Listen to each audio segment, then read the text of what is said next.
ప్రియమైన వాళ్ళారా, ప్రభువైన యేసుక్రీస్తు నామములో ఈ యొక్క ఉదయకాల సమయాన మీ అందరికీ నాకు హృదయపూర్వక వందనాలు తెలుపుకుంటున్నాను. ఈరోజు అంతా కూడా మీరు చేయబో అన్ని విషయాల్లో దేవుని హస్తము మీకు తోడయుండి మీకు జయమును కలుగజేయునుగాక. స్థిరపరచేటువంటి దేవుడు అనేటువంటి అంశం మీద మనం ఈరోజు దేవునికి వాక్యాన్ని ధ్యానించుకోబోతున్నామండి. 2 తెస్సలోనికే పత్రిక 3వ అధ్యాయం 3వ వచనము ఇలా సెలవిస్తుంది, ప్రభువు నమ్మదగిన వాడు, ఆయన మిమ్మను స్థిరపరిచి దుష్టత్వము నుండి మిమ్మను కాపాడును అనేటువంటి మాటను మనం అక్కడ చదువుతున్నాం. ఆయన స్థిరపరిచే దేవుడు అంట, ఆయన నమ్మదగిన దేవుడు, ఆయన స్థిరపరిచే దేవుడు, దుష్టత్వము నుండి మనల్ని కాపాడేటువంటి దేవుడు అంట. ప్రియమైన దేవుని బిడ్డలారా, ఆయన ఎందుకు నిన్ను నన్ను స్థిరపరచాలి? ఈరోజు మన జీవితాల్లో మనం గమనించినట్లయితే స్థిరము లేని జీవితముగా అనేకుల యొక్క జీవితాలు ఉండేది మనం గమనిస్తున్నామండి.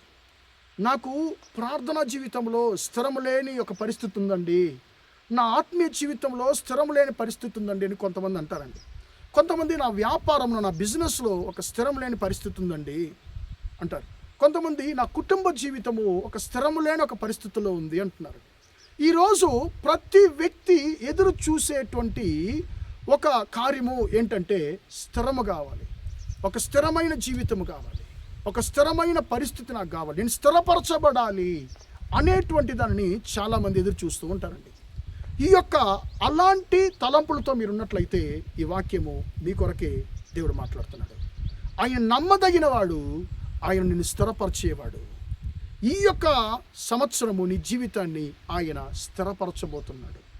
430 సంవత్సరాలు ప్రియమైన బానిసలుగా ఉన్న ఇశ్రాయేలీలు 40 సంవత్సరాలు స్థిరం లేని వారిగా అరణ్యములో ఇటు అటు తిరుగులాడినటువంటి ఇశ్రాయేలీలు ప్రియమైన బిడ్డలారా, వారిని దేవుడు స్థిరపరిచాడు. ఆగరు, ఆమె స్థిరం లేని ఒక పరిస్థితి ఉన్నది. ప్రియమైన బిడ్డలారా, ఆమె భర్త ద్వారా తరిమేయబడింది, ఆమె అరణ్యంలో ఇటు అటు తిరుగుతుంది. ఆమెని దేవుడు దర్శించాడు, ఆమె జీవితాన్ని స్థిరపరిచాడు. ప్రియమైన బిడ్డలారా, మీ జీవితాన్ని కూడా దేవుడు స్థిరపరచేటువంటి దేవుడిగా ఉంటున్నాడు. ఆయన స్థిరపరచేటువంటి దేవుడు. ఆయన ప్రియమైన బిడ్డలారా స్థిరపరచి, ఇంకొకటి మనం దేంట్లో స్థిరపరచాలంటే ఆయన దేంట్లో స్థిరపరచాలని ఇష్టపడుతున్నాడు? ప్రియమైన బిడ్డలారా, మన యొక్క పరిశుద్ధతలో, పరిశుద్ధమైన జీవితంలో తనలో ఆయన నిన్ను నన్ను స్థిరపరచుకోవాలని చెప్పి ఇష్టపడుతున్నాడు. ఇప్పుడు స్థిరం లేని ఒక వ్యక్తి యొక్క జీవితం ఎలాగుంటుందండి? లోక సంబంధంగా కానీ ఆత్మ సంబంధమైన కానివ్వండి, స్థిరం లేని ఒక వ్యక్తి యొక్క జీవితము, అతడు ఏ యొక్క జాబు స్థిరంగా ఉండదు, స్టాండర్డ్ జాబ్ ఉండదు, స్టాండర్డ్ బిజినెస్ ఉండదు. అప్పుడు వాళ్ళ జీవితంలో కూడా ఒక అంటే స్టాండర్డ్ అయినట్టు ఒక పరిస్థితి, స్థిరమైన పరిస్థితి ఉండదండి. వాళ్ళని నమ్మి మనం ఏం చేయలేము. అలాగా ఇటువైపు వచ్చామంటే ఆత్మీయ జీవితంలో స్థిరం లేని వ్యక్తులు, ప్రార్థన లేని వ్యక్తులు, దేవునితో ఐక్యత లేని వ్యక్తులు అప్పుడప్పుడు పాపంలో పడిపోతుంటారు. అప్పుడప్పుడు వారు అంటే చెడుతనాలు చేయడము, అలా పాపంలో పడిపోతూ ఉంటారు. అప్పుడు పాపంలో పడిపోయే వ్యక్తి స్థిరం లేని వ్యక్తిగా ఉన్నాడు కాబట్టి అతడు చాలా రోజులు అతడు ఆశించేటువంటి మేళ్లను పొందుకోలేడు. ఎందుకంటే స్థిరము లేదు కాబట్టి, స్థిరమైన ఐక్యత దేవునితో లేదు కాబట్టి.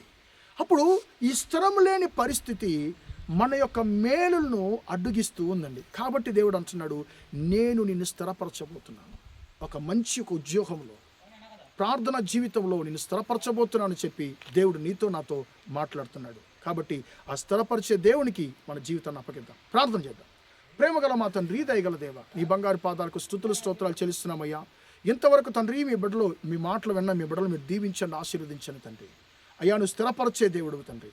మీ బిడ్డలు ఏ విషయాల్లో తండ్రి స్థిరం లేదు నా జీవితము అని చెప్పి బాధపడుతున్నారో వారి జీవితాలంతా స్థిరపరచండి, ఆత్మీయ జీవితాన్ని స్థిరపరచండి, వ్యాపారాన్ని స్థిరపరచండి, కుటుంబాన్ని స్థిరపరచమని ప్రార్థిస్తున్నాను. అయ్యా, ఈ రోజంతా కూడా మా సహోదర సహోదరులు చేసే అన్ని విషయాల్లో మీ హస్తం తోడుని వారిని స్థిరపరిచి ఆశీర్వదించమని యేసయ్య నామములో ప్రార్థించి అడిగి వేడుకొంటున్నాను తండ్రి. ఆమేన్, ఆమేన్. ప్రియమైన వాళ్ళారా, దేవుడు మిమ్మల్ని దీవించి ఆశీర్వదించును గాక. Praise the Lord, praise the lord.